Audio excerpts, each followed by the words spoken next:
So hey guys, this is the Tech and Gaming YouTube channel, and today we're gonna talk about the Snapdragon 888 powered Realme Race officially confirmed specs and image. Following the announcement of the Snapdragon 888 mobile platform, Realme has announced that its new smartphone in development that is codenamed Race, and it would be powered by the new processor.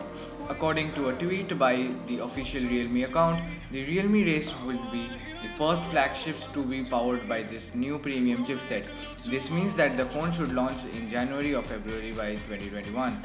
If you have been following the latest news, you must know that the codename Race wasn't actually randomly picked up. It is for the Realme Ace. Yes, so back in September, the Oppo Ace series has been ceded to Realme. Alongside to the confirmation from Realme, a leak has also been revealed of key details and an image of the phone, and it appears that Realme will be sticking to the design of the Oppo Ace 2.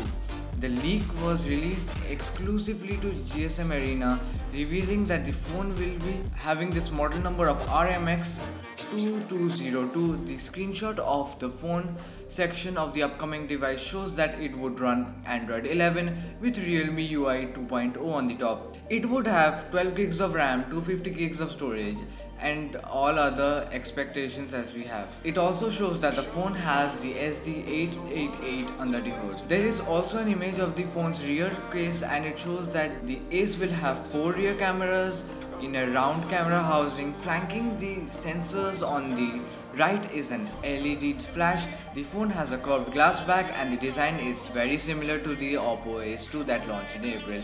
Unfortunately, there are no specifications of the camera. We also do not know about the screen size, its resolution, and the design. Nevertheless, we already know more about the phone than we did yesterday. It is also important to mention that since the announcement was made by Realme UK, we expect that the Realme Race will launch in Europe when it arrives next year.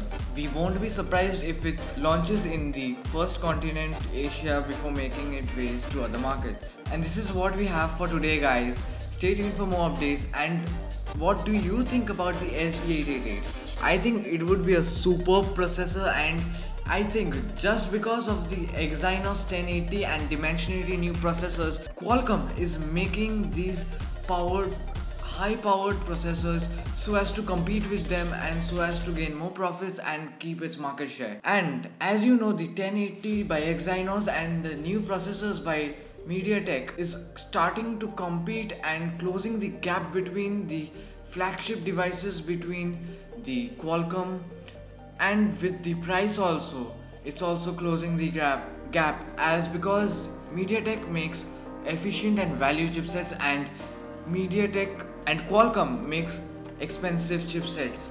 So this is why I think that Qualcomm is making these very high powered Snapdragon 888 chipsets. Thanks for watching. Stay tuned for more updates. Thank you. Subscribe to Tech and Gaming.